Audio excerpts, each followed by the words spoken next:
நிகழ்ச்சிக்கு உங்களை அன்புடன் வரவேற்கிறோம். எங்களோடு கூட இணைந்து தேவா நான் எதினால் விசேஷித்தவன், ராஜா நான் அதை தினம் யோசிப்பவன் என்ற பாடலை ஒன்றாக சேர்ந்து பாடுவோமா?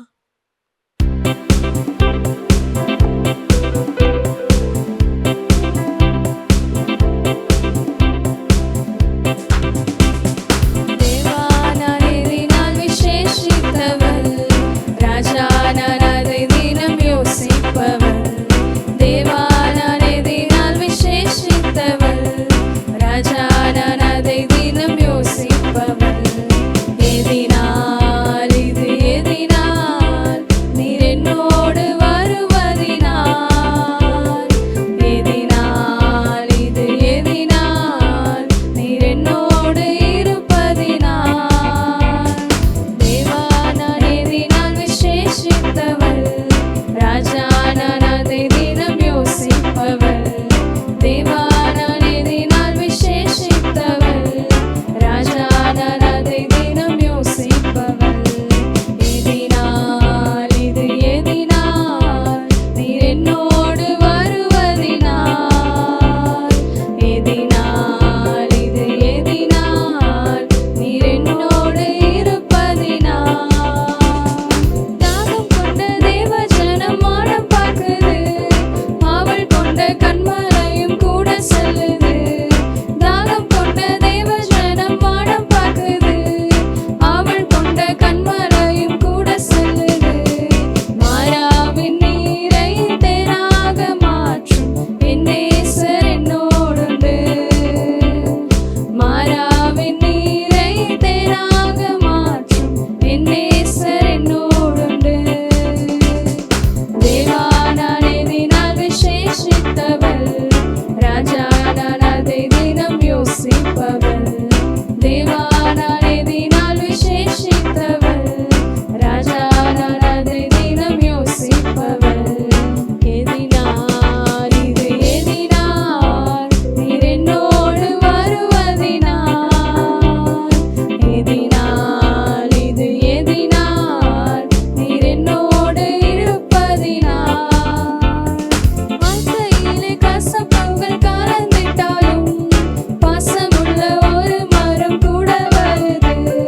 வாழ்க்கையிலே கசப்புகள் கலந்திட்டாலும் பாசமுள்ள ஒரு மரம் கூட வருது. என் ஏக்கமெல்லாம் என் தேவன் தீர்ப்பார், சந்தோஷம் நான் காணுவேன். தேவா நான் எதினால் விசேஷித்தவன், ராஜா நான் அதை தினம் யோசிப்பவன். தேவா நான் எதினால் விசேஷித்தவன், ராஜா நான் அதை தினம் யோசிப்பவன். எதினால் இது எதினால் நீர் என்னோடு வருவதினால், எதினால் இது எதினால் நீர் என்னோடு இருப்பதினால். எல்லாரும் கண்களை மூடி சிறிது நேரம் நம் தேவனை ஆராதிக்கலாம். அவர் ஆவியானவராய் நம்ம மத்தியில் அசைவாடி கொண்டிருக்கிறார். நீங்கள் இருக்கிற இடத்துலையும் அவர் நம்ம பேச்சா மூச்சா நம்ம சொல்லில் செயலெல்லாம் கலந்திருக்கிறார். அதை நினைத்தவர்களாக நாம் ஒரு விசையாய் ஆராதிப்போமா? ஒரு மகிமையின் மேகம் இந்த இடத்தை மூடுதே, ஒரு மகிமையின் மேகம் என் ஜனத்தை மூடுதே. ஒரு மகிமையின் மேகம் இந்த இடத்தை மூடுதே, ஒரு மகிமையின் மேகம் என் ஜனத்தை மூடுதே. விலகாத மேகம் நீர், முன் செல்லும் மேகம் நீர். விலகாத மேகம் நீர், முன் செல்லும் மேகம் நீர். ஆவியானவரே, அன்பின் ஆவியானவரே, வல்ல ஆவியானவரே, தெளிவின் ஆவியானவரே, மகிமையின் ஆவியானவரே,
இந்த ஆராதனையை சுகந்த தீபமாக நீங்கள் ஏற்றுக்கொள்ளுங்க ராஜா. நீரே மகிமைப்படுங்க. தாழ்த்தி ஒப்படைக்கிறோம். இயேசுவின் மூலமாக ஆராதித்து ஜெபிக்கிறோம் எங்கள் நல்ல பிதாவே. ஆமேன்.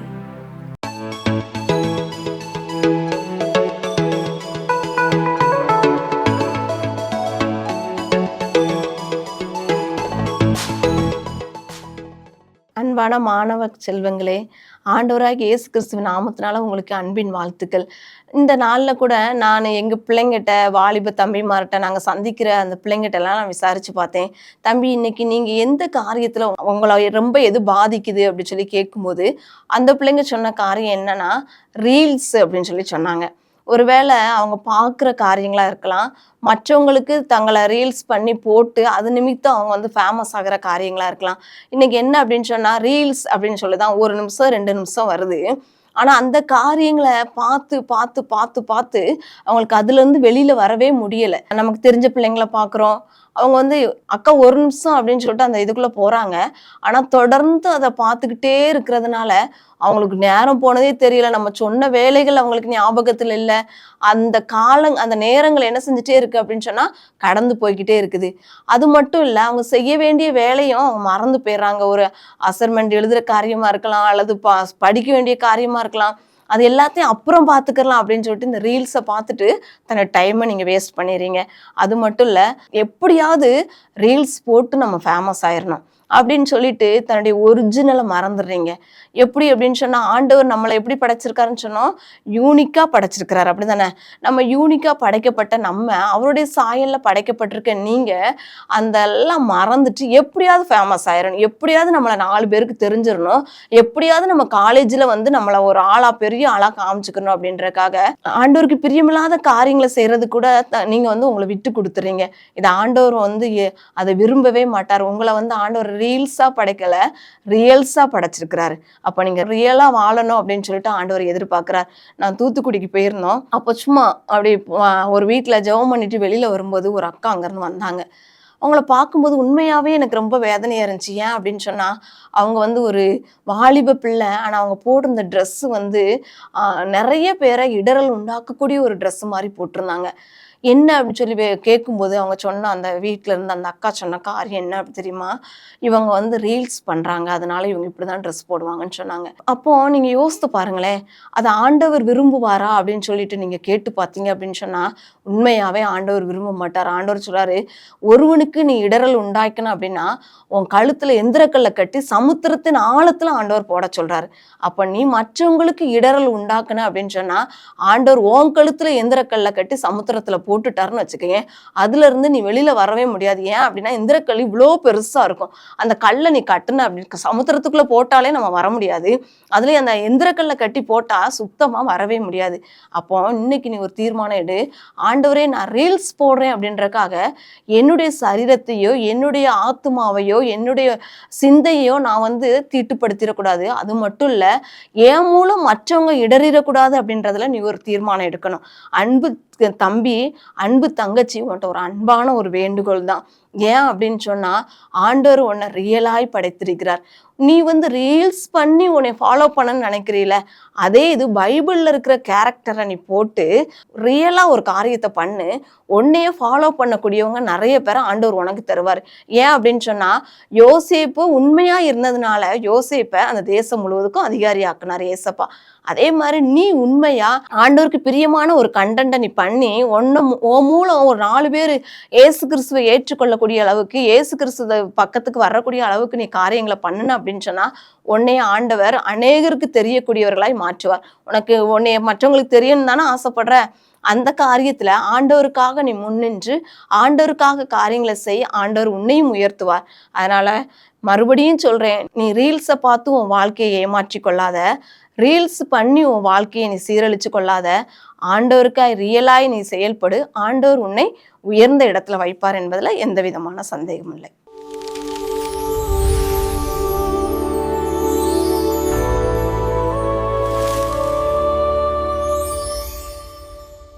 ஆண்டவரும் இரட்சகருமாகிய இயேசு கிறிஸ்துவின் நாமத்தினாலே உங்கள் யாவருக்கும் அன்பின் நல்வாழ்த்துக்கள். ஸ்டூடெண்ட்ஸ் டைம் ப்ரோக்ராமில் தொடர்ந்து ஸ்டூடெண்ட்ஸ் நீங்கள் நிகழ்ச்சிகளை பார்த்து கொண்டு வருகிறீங்க. அநேக நன்மைகளை கர்த்தர் உங்களுக்கு கற்றுக் கொடுத்து வருகிறார். இந்த நாள்லேயும் கூட ஒரு தலைப்பின் கீழே நம்ம பார்க்க போகிறோம். ஸ்டூடெண்ட்ஸ் டிப்ஸில் டூஸ் டோன்ட்ஸ் பார்த்து கொண்டிருந்தோம். இந்த நாளில் ஆண்டவருடைய வார்த்தையில் நம்ம டோன்ட்ஸ் ஆஸ்பெக்டில் பார்க்க போகிறோம். என்ன அப்படின்னா, டோன்ட் ரிவீல் எவ்ரிதிங். உனக்குள்ளாக இருக்கிற எல்லா காரியங்களையும் நீ வெளிப்படுத்தாதே. ஒருவேளை பெற்றோர்களிடத்துல உன்னுடைய காரியங்கள் எல்லாம் நீ சொல்லலாம், ஏன்னா அவங்க தான் உனக்கு முழு பொறுப்பு இந்த உலகத்தில். அதே போல் நீ நம்ப தகுந்த சில பெரியவர்களிடத்துல உன்னுடைய காரியங்களெல்லாம் நீ சொல்லலாம். அவங்களும் கான்ஃபிடென்ஷியலாக நம்பகத்தன்மையோடு அவங்க இருதயத்தில் வைத்துக்கொண்டு உனக்கு ஆலோசனை கொடுப்பாங்க. அதே நேரத்தில் எல்லாரும் அப்படி இல்லை. ஸோ பெற்றோர்களுக்கு அடுத்தபடியாக ஒருவேளை உனக்கு அப்படிப்பட்ட இருதயத்தின் ஆழத்தின் உள்ள காரியங்களை சொல்லுவதற்கு மூப்பர்களோ ஒரு மென்டாஸோ இல்லை அப்படின்ற பட்சத்தில் ஆண்டவரிடத்திலே உன்னுடைய இருதயத்தை ஊற்ற நீ பழகிக்கொள். நீதிமொழிகளின் அடிப்படையில் அநேக சத்தியங்களை நம்ம கற்றுக்கொண்டு வருகிறோம். அந்த வகையில் இந்த நாளிலும் கூட யார் அதிகமாக உள்ளத்தில் இருக்கிறதை வெளிப்படுத்த பிரியப்படுவார்கள், அதனாலே யார் பிரச்சனைகளுக்குள்ளாக சிக்கினார்கள் என்பதை நம்ம பார்க்க போகிறோம். இது எதற்கு அப்படின்னா, உங்களை எச்சரித்து நீங்கள் கவனத்தோடு நடப்பதற்கு, எப்படி விழிப்புடன் உங்கள் காரியங்களை நீங்கள் பின்னிற்கு அடக்கி வைக்க பழக வேண்டும் என்பதையும் இந்த காரியம் கற்றுக் கொடுக்க போகிறது. பாருங்க, நீதிமொழிகள் 11:13 இவ்விதம் ஒரு வசனம் சொல்லுது, புறங்கூறி திரிகிறவன் ரகசியத்தை வெளிப்படுத்துகிறான், ஆவியில் உண்மை உள்ளவனோ காரியத்தை அடக்குகிறான். ஹல்லேலூயா. ஆவியில உள்ளான உன்னோட ஸ்பிரிட்ல ஒரு உண்மைத்தன்மை ஆண்டவரோட நடக்கிறதுல இருந்துச்சுன்னா, பார்க்கிற காரியங்களை குறித்து நீ கரிசனைப்படுவ, அதை உரியவர்களிடத்துல சொல்லுவ, ஜெபிப்ப. ஆனால் எல்லார்ட்டையும் சொல்லிட்டு இருக்க மாட்டேன். ஸோ ஒருவேளை யாராவது அப்படி இருக்கிறாங்க நம்மை சுற்றிலும் அப்படின்னா, அவங்கள்ட்ட ஜாக்கிரதையாக விலகி இருக்கணும். நம்மளும் என்ன செஞ்சிடக்கூடாது, இந்த மாதிரி கேரக்டர்ஸ் நம்மள்ட்ட இருக்குது அப்படின்னா அதை சரி பண்ணி கொள்ளணும். ஸோ ஒருவேளை அப்படிப்பட்டவர்கள் சுற்றிலும் இருந்தால் நம்ம அவங்கள விட்டு தள்ளி இருக்கிறதுக்காகவும் இது ஒரு எச்சரிப்பாக இருக்குது. நாமும் காரியங்களை எல்லாவற்றையும் சொல்லி தெரியக்கூடாது என்பதற்காக ஒரு எச்சரிப்பாகவும் இந்த வார்த்தை வருகிறது. புறங்கூறுகிறவர்கள் தான் என்ன செய்வாங்க, உள்ளாக காரியங்களை அடக்கி வைக்க முடியாதபடி ரகசியங்களை வெளிப்படுத்துவார்கள். அடுத்து நீதிமொழிகள் 12 ஒரு வசனம் 16 சொல்லியிருக்கு, மூடனுடைய கோபம் சீக்கிரத்திலே வெளிப்படும். ஒருவேளை வேகமாக சட்டுன்னு ஒருத்தர் கோபப்பட்டு கொண்டே இருக்கிறாங்க அப்படின்னா, அவர்களுடைய ஸ்பாவத்தை வேதாகமும் மூடன் என்று சொல்லுகிறது, ஃபூலிஷ் என்று சொல்லுகிறது. அப்போ அந்த கேரக்டர் நம்மிடத்துல நம்முடைய ஃப்ரெண்ட்ஸ்கிட்ட இருக்கக்கூடாது. அப்படி இருக்கிறவர்களோட மூடனுக்கு என்ன செய்யாதே, தோழனாகாதேன்னு இருக்கு. கோபக்காரனோட தோழனாகாதேன்றதும் இருக்கு வேதாகமத்தில். அப்போ பாருங்க, நம்ம யாரோடு பழகுகிறோம் என்பது நம்முடைய குணாதிசயத்தை தீர்மானிக்கும், நம்முடைய கேரக்டரை பில்ட் பண்ணும். அப்படிங்கிறதுனால ரொம்ப கவனத்தோடு இருக்க வேண்டியது அவசியம். அடுத்து, மூடனோ தன் மூடத்தனத்தை வெளிப்படுத்துகிறான் என்று நீதிமொழிகள்ல குறிக்கப்பட்டிருக்கு. அப்ப வெளிப்படுத்துகிற காரியம் இருதயத்துல இருக்கிறத எதெல்லாம் வெளிப்படுத்துது அப்படின்னா, ஃபூலிஷாக இருக்கிறவங்க தன்னோட ஃபூலிஷ்னஸை வெளிப்படுத்துவாங்க. ஆனால் நம்ம ஆவியில் உண்மை உள்ளவர்களா நம்முடைய ஞானத்தையோ நல்ல காரியங்களையோ அல்லது சில நேரங்களிலே பிரச்சனைகள் வராதபடி சில காரியங்களையோ மறைத்து வைக்க நமக்கு தெரிய வேண்டும். மறைத்து என்றால் இங்கே ஒரு தவறான ஒரு அர்த்தத்தில் அல்ல, பின்னுக்கு அடக்கி வைத்தல். எந்த நேரத்திலே அதை சொல்ல வேண்டுமோ அந்த நேரத்திலே அதை வெளிப்படுத்துதல், சரியான நபர்களிடத்திலே சரியான நேரத்திலே சொல்லுவது, இதெல்லாம் தான் ஞானம். ஞானத்தை தான் ஒவ்வொரு நாளும் அதிகாலையில் ஆண்டவர் அவர் சந்நிதியிலே அமர்ந்து வேதத்தை வாசித்து பரிசுத்த ஆவியானவரின் வெளிச்சத்திலே பெற்றுக்கொள்ளும்படி நமக்கு ஆலோசனை கொடுக்கிறார். அடுத்து பாருங்க, நீதிமொழிகள் 12:17 பொய் சாட்சிக்காரனோ வஞ்சகத்தை வெளிப்படுத்துகிறான்னு போட்டிருக்கு. இப்போ வஞ்சகமான காரியங்கள் ஒரு ஆள்கிட்ட வெளிப்பட்டு கொண்டே இருக்கு அப்படின்னா, அவங்க எப்போவுமே ஃபால்ஸ் விட்னஸ் சொல்லுவாங்கன்னு அர்த்தம். தவறாக சாட்சி சொல்லுகிறவர்கள், இல்லாததை பிணைத்து சொல்லுகிறவர்கள் என்று அர்த்தம். அப்போ நம்ம ஜாக்கிரதையாக அவர்களிடத்திலே இருக்க பழக வேண்டும். ஒருவேளை இதை பார்த்து கொண்டிருக்கிற உங்களிடத்துல, ஐயோ நான் இப்படி சொல்லிட்டேனே அப்படின்ற ஒரு உறுத்துதல் வருது அப்படின்னா, இன்னைக்கு ஆண்டவர்கிட்ட அறிக்கை செய்து விட்டு விடுங்க. சத்திய வாசகன் நீதியை வெளிப்படுத்துவான்னு சொல்லப்பட்டிருக்கு. பாருங்க, சரியான வார்த்தையை உண்மையை பேசுகிறவர்கள் நீதியை தான் வெளிப்படுத்துவாங்க. சரியான வார்த்தையை பேசுகிறவங்க முன்னுக்கு பின் முரணாக எந்த காரியங்களையும் சொல்ல மாட்டாங்க. யாரிடத்துல ஞானம் தங்குமா, புத்தியாய் இருக்கிறவங்களோட இருதயத்துல ஞானம் தங்குமா, அதே நேரத்துல மதியினர் இடத்துல ஃபூலிஷா பிஹேவ் பண்ணணும்னு நினைக்கிறவங்க இடத்துல அவங்க உள்ளத்துல என்னெல்லாம் இருக்கோ அது தன்னால வெளியில வந்துரும் அப்படின்னு போட்டிருக்கு. தன்னுடைய மனதில் இருக்கிறதெல்லாம் மூடன் வெளிப்படுத்த பிரியப்படுவான். அதனால என்ன செய்வான், மற்றவர்களை பேச விடாதபடி தன்னுடைய காரியங்களை முன்னிறுத்தி கொண்டு அதை சொல்லிக்கொண்டே இருப்பான்னு வேதாகமும் சொல்லுது. இப்போ இப்படி பார்க்கிற மாணவ கண்மணிகளிடத்திலும் இப்படிப்பட்ட காரியங்கள் இருந்துட வேணாம். நீங்க பழகுகிற அந்த நண்பர்களிடத்துல உறவுகளிடத்துல எப்படிப்பட்ட ஸ்பாவங்கள் இருந்தால் அவங்களுக்காக ஜெபிங்க, ஆலோசனை கொடுங்க. கூடுமான மட்டும் அப்படிப்பட்ட நண்பர்களிடத்திலே விலகி இருக்கிறது உங்களுக்கு நல்லது. அடுத்து நீதிமொழிகள் 26:26 சுலபமாக நீங்கள் ஞாபகம் வச்சுக்கலாம். பகையை வஞ்சகமாய் மறைத்து வைக்கிறவன் எவனோ அவனுடைய பொல்லாங்கு மகா சபையிலே வெளிப்படுத்தப்படும். நமக்கு சில நேரம் சிநேகிதன் போல கூடவே இருந்து நல்ல காரியங்களை நமக்கு செய்வது போல ஆலோசனை கொடுத்து, சில நேரங்களில் பெரிய பொறுப்புகளில் இருக்கிறவங்களுக்கெல்லாம் பார்த்திங்கன்னா முகஸ்துதி செய்கிறவர்களாக, வணங்குகிறவர்களாக, மிகவும் தாழ்மையாக இருக்கிறவர்களாக, எல்லாவற்றையும் சொல்லுவது போல, உதவி செய்கிறவர்களைப் போல இருப்பார்கள். ஆனால் பகையை வஞ்சகமாய் மறைத்து வைத்து கொண்டு செயல்பட்டு கொண்டிருப்பார்கள். ஆனால் அது என்று வெளிப்படும் என்றால், மகா சபையில் என்றோ ஒரு நாள் மறைத்து வைக்கப்பட்டிருக்கிற அந்த பகை வஞ்சகமாய் உள்ளே இருப்பது வெளியே வந்துவிடும். பாருங்க, நம்முடைய ஆண்டவர் எல்லா இருளின் காரியங்களையும் வெளிச்சத்திற்கு கொண்டு வருகிறவர். ஏன்னா அவர் வெளிச்சமாக இருக்கிறார். அவரை சுமக்கிற தேவ பிள்ளைகள் இருக்கிற இடத்துல இருளுக்கு அதிகாரம் இல்லை, இருளுக்கு இடம் இல்லை. அவர்கள் செல்லுகிற இடங்களிலே இருளான அந்தகாரமான எல்லாம் வெளிப்படுத்தப்படும். ஹல்லேலூயா. இப்படியாக பகையை வைத்திருக்கிறவர்கள் வெளிப்படுத்தப்படுவார்கள். மூடன் தன் உள்ளத்தை எல்லாம் வெளிப்படுத்துகிறான், ஞானியோ அதை பின்னுக்கு அடக்கி வைக்கிறான். இந்த வார்த்தையை நீங்கள் அப்படியே உள்வாங்கி கொள்ளுங்கள். நீதிமொழிகள் 29:11. ஸோ ஞானமாய் நான் இருக்கிறேன், ஞானமாய் நடந்து கொள்ளுகிறேன், எனக்கு யாருடைய ஆலோசனையும் தேவையில்லை என்று நீங்கள் இருப்பீர்களானால் உங்களிடத்துல இந்த நல்ல குணாதிசயங்கள்லாம் இருக்கிறதா என்பதை சோதித்து பாருங்கள். ஞானத்தை பின்னுக்கு அடக்கி வைக்க வேண்டும். நான் ஞானமாயிருக்கிறேன் என்பதை சொல்லிக்கொண்டே இருக்க வேண்டியதில்லை. நம்முடைய செய்கைகளே பேசும். அதை மற்றவர்கள் பொறாமையினாலே சொல்லாவிட்டாலும், இனம் கண்டு கொள்ளாமல் இருந்தாலும், அதை புரிந்து கொள்ளக்கூடிய ஞானம் கூட அவர்களுக்கு இல்லாமல் இருந்தாலும், நம்முடைய நிதானமான செய்கைகள், ஞானமான செய்கைகள் வெளிப்படுத்தப்படும். நாமவே நம்முடைய காரியங்களை வெளிப்படுத்த வேண்டிய அவசியம் இல்லை. ஒரு எச்சரிப்பான காரியம் என்ன தெரியுமா?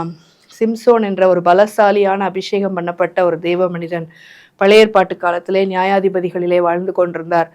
அவருக்கு ஒரு பலகீனம் இருந்தது. அந்நிய ஸ்திரீகளிடத்திலே ஒரு நேசம். அவர் ஆண்டவருடைய ராஜ்யத்தின் பணிக்காக நியாயாதிபதியாக பிரித்தெடுக்கப்பட்டவர். அவரை பிரசவிப்பதற்கு அவர்கள் பெற்றோர்களே பரிசுத்தமாக இருக்க வேண்டும் என்று கேட்டுக்கொள்ளப்பட்டார்கள். பலசாலியாக, மகாபலசாலியாக வாழ்ந்தவர். ஆனால் பாருங்க, தெலீலாள் என்ற பெண்ணின் இடத்துல தன்னுடைய இருதயத்தில் இருக்கிறதை எல்லாம் வெளிப்படுத்தி விட்டார். அதனால்தான் நான் இன்று கர்த்தருடைய வார்த்தை எல்லாவற்றையும் வெளிப்படுத்தாதீர்கள் என்று உங்களுக்கு நேராக எச்சரிக்கையாய் வருகிறது. பாருங்க, நியாயாதிபதிகள் 16:18 இவ்விதம் சொல்லப்பட்டிருக்கு. அவன் தன் இருதயத்தை எல்லாம் தனக்கு வெளிப்படுத்தினதை தெலீலாள் கண்டபோது அவள் பெலிஸ்தரின் அதிபதிகளுக்கு ஆள் அனுப்பி, இந்த ஒரு விசை வாருங்கள், அவன் தன் இருதயத்தை எல்லாம் எனக்கு வெளிப்படுத்தினான் என்று சொல்ல சொன்னாள். அப்பொழுது பெலிஸ்தியரின் அதிபதிகள் வந்து இவன் என்ன பண்ணிடுறாங்க, அவர் சிறைச்சாலைகளை பிடித்து கொண்டு போய் போட்டு மாவரைக்க விட்டு கேலி செய்து அவர்களுடைய விக்கிரகங்களுக்கு பலி செலுத்தி அவைகளை துதிக்கிறார்கள். எங்களுடைய எதிரியை நீ ஒப்படைத்து விட்டாய் என்று சொல்லி தேவனுடைய பிள்ளையாகிய பலசாலியாகிய சிம்சோனை கைப்பற்றி அவரை தூஷிக்கும் வண்ணமாக பிசாசானவனை வழிபட்டு துதிக்கிறார்கள். பாருங்க, இருதயத்தில் உள்ளதையெல்லாம் நீ யாரிடத்தில் வெளிப்படுத்துகிறாய் என்பதிலே உனக்கு கவனம் தேவை. மாணவ கண்மணிகளே, நீங்க ஒருவேளை என் நேசத்திற்குரிய சிநேகிதி என்று சொல்லி எல்லாவற்றையும் வெளிப்படுத்துகிறீர்கள். ஆனால் அது ஒரு நாளிலே உங்களையே அது கண்கள் பிடுங்கப்பட்டு பலனிழக்க செய்கிற ஒரு அனுபவத்திற்கு நேராய் தள்ளிவிடும். ஒருவேளை அந்நிய வல்லமைகள் பலன் கொண்டு தங்களை மேல்படுத்தி கொண்டு தன்னை மேம்பாடாக கொள்ளக்கூடிய வகையிலே ஒரு சூழ்நிலையை உருவாக்கிவிடும். அதனாலதான் நீதிமொழிகள் எச்சரிப்பை மாணவர்களுக்கு, எல்லா வயதின் மக்களுக்கும் சொல்லுகிறது, இருதயத்தில் இருக்கிறதை காத்துக்கொள்ளுங்கள். உன் இருதயத்தை எல்லா காவலோடும் காத்துக்கொள், அப்பொழுது அதனிடத்தில் நின்று ஜீவ ஊற்று புறப்படும் என்று வசனம் சொல்லுகிறது. அப்படியானால் எல்லாவற்றையும் வெளிப்படுத்தாதீர்கள். கவனத்தோடு யாரிடத்திலே எதை சொல்ல வேண்டும் என்கிற ஞானத்தை கர்த்தரிடத்திலே கேட்டு பெற்றுக்கொள்ளுங்கள். உங்களுடைய பெற்றோர்களிடத்துல ஒரு கரிசனையோடு ஆவிக்குரிய ஆலோசனைகளை வழங்கக்கூடிய மூப்பர்களிடத்திலே மாத்திரம் உங்கள் காரியங்களை வெளிப்படுத்தி நல்வழிப்படுத்தி கொள்ளுங்கள். தேவையற்றவைகளை பேசுவதை, கோபத்தை, மதியீனமான காரியங்களை, ரகசியங்களை வெளிப்படுத்துகிற மூடத்தனமான செயல்கள் இந்த நாளிலே உங்கள் எல்லைகளை விட்டு விலகட்டும். கர்த்தர் தாமே அப்படிப்பட்ட கிருபைகளை இந்த நாளிலே உங்கள் ஒவ்வொருவருக்கும் தருவாராக. ஆமென்.